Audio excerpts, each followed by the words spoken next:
J'ai 22 ans. Je suis en service civique à la recyclerie Seconde Nature.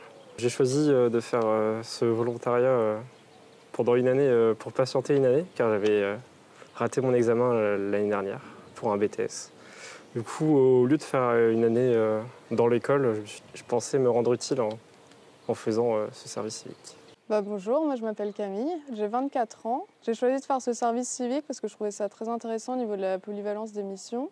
Donc c'est un peu pareil qu'Eflamme pour le coup, c'est voilà, histoire d'avoir une année en faisant quelque chose, apprendre, développer de nouvelles compétences, mais aussi apprendre dans un nouveau milieu.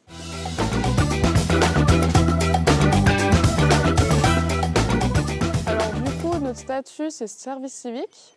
Donc c'est un contrat d'engagement et c'est directement auprès de l'État sur service.gouv.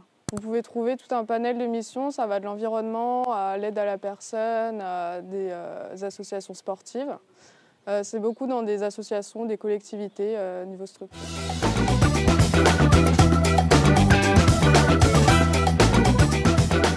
Alors pour moi oui, c'est parce que j'aimerais bien m'orienter professionnellement dans l'environnement. J'ai fait pas mal de choses avant, mais on peut parler un peu de reconversion professionnelle. Et ce que j'aimais bien à la recyclerie, c'est tout ce qui est transition écologique, donc le fait de transformer les objets et de trouver des alternatives pour ne pas juste jeter des objets en fait, et voir le cycle aussi de cet objet. Alors pour ma part, j'aime bien les questions environnementales, donc travailler dans une recyclerie, pour moi c'est quelque chose qui me tient à cœur, on va dire, parce que la réduction de déchets, c'est une étape importante pour l'avenir du monde. De plus, je voulais une mission dans le secteur de Saint-Brieuc, étant donné que j'avais un logement ici.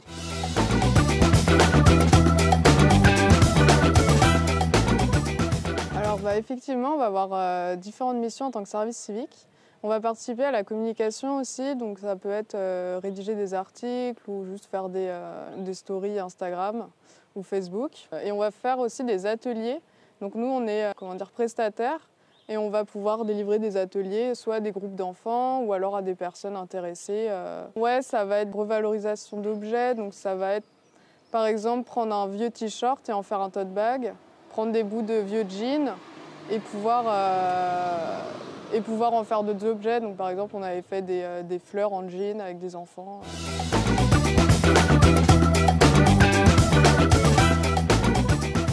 On est vraiment libre. On a beaucoup d'autonomie dans cette structure, donc c'est un des points positifs également. Après, on doit quand même, on a des comptes à rendre entre guillemets, mais à Florence parce que c'est notre coordinatrice, donc en fonction des besoins aussi, on peut un peu varier nos missions. On a un petit suivi quand même avec Concordia.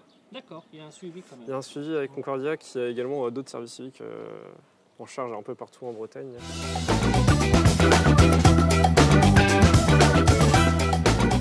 Alors moi je le recommanderais pour quelqu'un qui sait pas quoi faire ou qui veut se réorienter mais qui n'a pas forcément des compétences dans un domaine. Par exemple, quelqu'un qui veut aller dans la radio, faire un service civique avec une radio, ça pourrait être quelque chose de plus sur le CV et il pourrait gagner des compétences.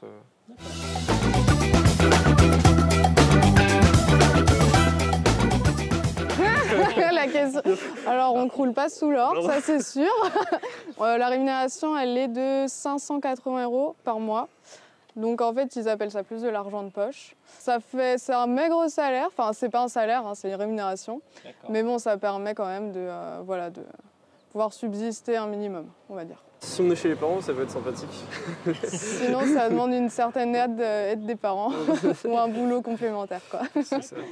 Mais sinon, ça donne aussi un statut équivalent à celui de l'étudiant au niveau des APL et on a une carte de service civique qui est utilisable au cinéma.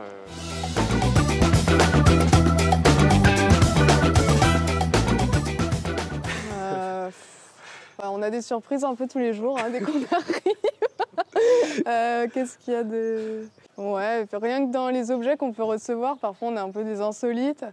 Donc on fait des challenges pour essayer de les mettre en boutique et de pouvoir les vendre. On veut essayer soit de les garder pour nous, parce que ça peut apporter un peu de bonne humeur. Tu as mis des objets à tes parents, quoi. Non, pas forcément.